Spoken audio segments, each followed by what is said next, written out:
नमस्कार सभी को।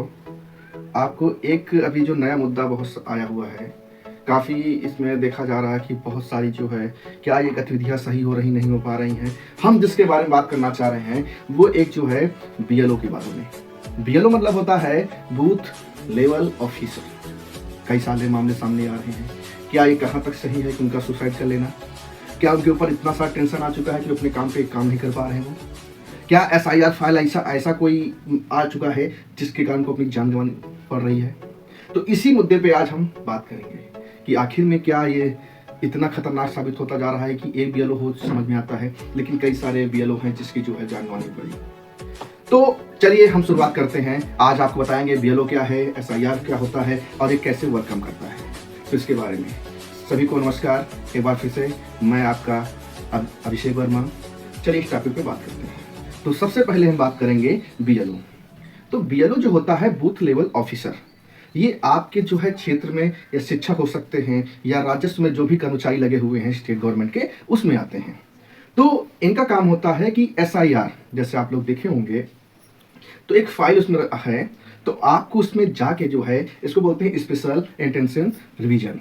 इसमें आपको एक फाइल बनानी है जिसके अंतर्गत आपको देना है कि जो व्यक्ति 2003 तक जो यहाँ पे मौजूद हैं, जैसा मैं अभी तक जान पाया हूँ, ये उससे पहले भी हो सकता है, लेकिन एग्जैक्ट जो डेट मुझे जहाँ तक पता है 2003, या जिनका जन्म जो 2003 के पहले जो हुआ है या जो 2003 में हुए हैं, तो उनकी डाटा देखना है कि वो इंडिया में आखिर में हुए हैं या नहीं। तो उसी को जो है सरकार एक नियम लेके आ रही, ताकि जो बाहरी देश के लोग हैं अपने भारत में ना पाए। इसके लिए इस बार जो है आने वाले चुनाव आप देख सकते हैं कि इसमें चुना जा रहा है कि सिर्फ वही लोग वोट डालेंगे जो उसके वास्तविक जो हकदार हैं। सब लोग इसमें जो है भागीदारी ना करें। जो वास्तविक जो लोग हैं जिनको वोट डालने का अधिकार है, सिर्फ वही लोग वोट डाल सकते हैं। तो अब आखिर में क्यों किया जा रहा है? जैसे कि सभी को पता है कि आगामी आने वाले चुनाव आने वाले हैं भी, और इसके बाद जस्ट 2027 में जो है विधानसभा के चुनाव होने वाले हैं। तो इसी को लेकर जो है ये सारी चीज बनाई जा रही है। तो क्या आखिर में इनके ऊपर इतना प्रेशर है या नहीं, इस पे हम चर्चा करते हैं। तो देखो क्या होता है कि कोई भी हो, नियम सबके लिए, जितने भी चाहे जितने भी सेक्टर के लोग थे, कॉर्पोरेट सेक्टर हो या प्राइवेट सेक्टर हो या आपके गवर्नमेंट सेक्टर हो, सभी का टाइम निर्धारित होता है। लेकिन इसमें क्या हुआ, थोड़ा सा टारगेट बेस पे दे दिया गया है कि आपको इतने दिन में आपको काम करके देना ही देना है। तो अब सबसे ज्यादा उनके सामने समस्या जो आ रही है, वो गवर्नमेंट का भी अच्छा है कि गवर्नमेंट नहीं कह सकते हैं कि सारा काम जो गवर्नमेंट खराब कर रही है। गवर्नमेंट भी अपनी जगह पे है, उसको भी सारी चीजें करना होता है, क्योंकि आप पहले से किसी चीज के प्लानिंग नहीं करेंगे और प्रोसेस नहीं करेंगे तो कहीं ना कहीं वो चीजें लेट होती चली जाएंगी। तो उसके लिए क्या किया जा रहा है कि एक उसमें डाटा डाला जा रहा है जिसका आधार कार्ड है, आधार जिस जो भी पर्सन है उसका आधार कार्ड हो गया है, मोबाइल नंबर हो गया है, माता का नाम हो गया है, पिता का नाम हो गया है, डेट ऑफ बर्थ है, ये सारी चीज उसमें मेंशन करके डालनी है एसआईआर फाइल में आपको। तो इसके लिए आपको नियम दिया गया है। जो टीचर थे, जो भी उस कर्मचारी थे, उन पे एक टारगेट दे दिया गया कि इतने दिन में आपको पूरा काम करके देना है। अब जो लोग, सबसे दिक्कत ये आ गई है कि जो लोग 7 से 8 घंटा, जिनको एक एवरेज दिया गया है कि 8 घंटे तक ही काम करना है, अब उसमें दे दिया गया टारगेट पे कि आपको इतना काम करके देना है। वो 1 दिन में करके दे दिए, 2 दिन में करके दीजिए, हमको इतने डाटा सबमिट करना ही करना है। तो कहीं ना कहीं इतना भी परेशान वर्कलोड लेने की जरूरत नहीं है, क्योंकि गवर्नमेंट वाले भी क्या है, उनको लगता है कि हमारे ऊपर टारगेटेड दे दिया गया है तो वर्कलोड ज्यादा है। ऐसा बिल्कुल नहीं है।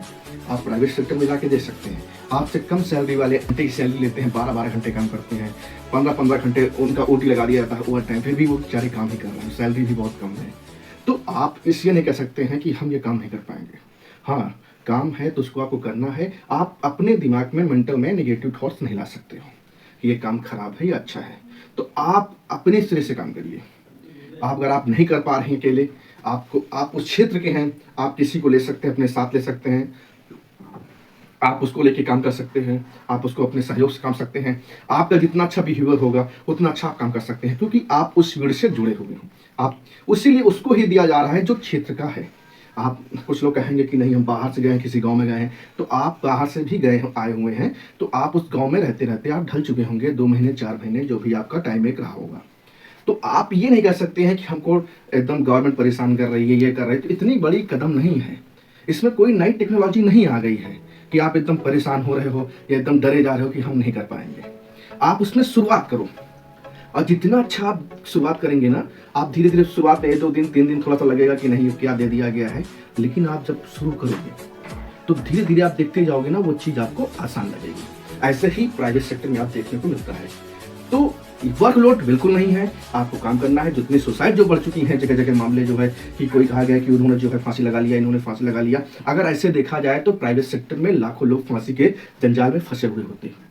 आज जितना भी प्राइवेट सेक्टर में लोग हैं तो सारे जो है फांसी लगा लेके होते या कुछ भी कर सकते थे, लेकिन उनके ऊपर भी प्रेशर है कहीं न कहीं। तो आप ये नहीं कह सकते हैं कि सिर्फ़ मेरे ऊपर प्रेशर आ चुका है। रही बात जो काम करने का है, 1-2 महीने में आपको काम करके फिनिश कर देना है।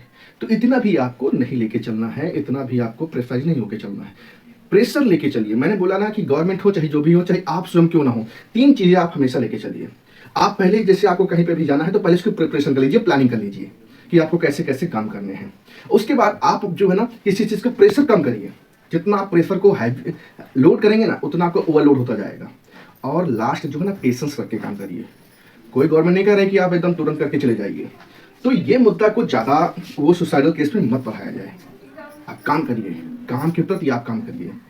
मैंने जो है हाँ, कुछ चीज़ें हैं जैसे हमको उतना समय दिया गया है कि हम 5 से 6 घंटे तक अभी तक काम करते हुए आए हुए हैं, तो उतना हम काम नहीं कर पा रहे हैं। तो इस चीज़ को आप लेके चलना है कि आप अब उससे थोड़ा-सा ज़्यादा दिया गया है आपको।